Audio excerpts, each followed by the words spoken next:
السلام عليكم، ازيكم حبايبي؟ اجمل عيله جنيه ونص. لسه مكملين في تحدي ال10 جنيه وبنجيب خزين رمضان ان شاء الله باذن الله. بصوا يا بنات، انا المره دي عملت حاجه عايزه اقول لكم عليها، يمكن تفيد حد فيكم. بصوا، هي الفكره ايه؟ انا قلت انتوا عارفين ان احنا بنجيب كل يوم حاجه ب10 جنيه. ف من ضمن الحاجات اللي مفيش غنى عنها في خلال شهر رمضان، وخاصة إن بيبقى فيه حلويات كتيرة وفي بقى بسكوت وفي كحك وحاجات من ديت، إن انت مش هتستغني لا على بيكنج باودر ولا هتستغني عن الفانيليا. فممكن تعملي ايه؟ البيكنج باودر والفانيليا، الكيس البيكنج باودر ب5 جنيه وورقة الفانيليا بجنيه. فانت ممكن تعملي انت واختك وجارتك وصاحبتك، تجمعوا مثلا 3 4 5 مع بعض وتجيبوا الحاجات ديت علب من تجار الجملة، والحاجات العلب ديت انتوا تقسموها على بعض. يعني انا وزمايلي جمعنا مع بعض واشترينا علبة بيكنج باودر. علبة البيكنج باودر يا بنات فيها 50 كيس بيكنج باودر ب125 جنيه. وجبنا علبة من الفانيليا. علبة الفانيليا فيها 100 ورقة فانيليا ب75 جنيه.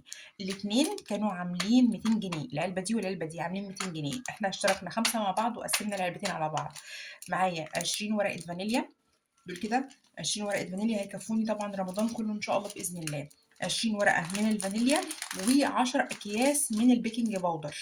أنا لو هشتري ال10 أكياس دول من بره من السوبر ماركت، الكيس ب5 جنيه، يعني ال10 ب50 جنيه. طيب والفانيليا الورقة بجنيه، ال20 كيس دول هيقطعوا معايا 20 جنيه، يعني دول كده لو أنا هشتريهم من بره هيقطعوا معايا 70 جنيه.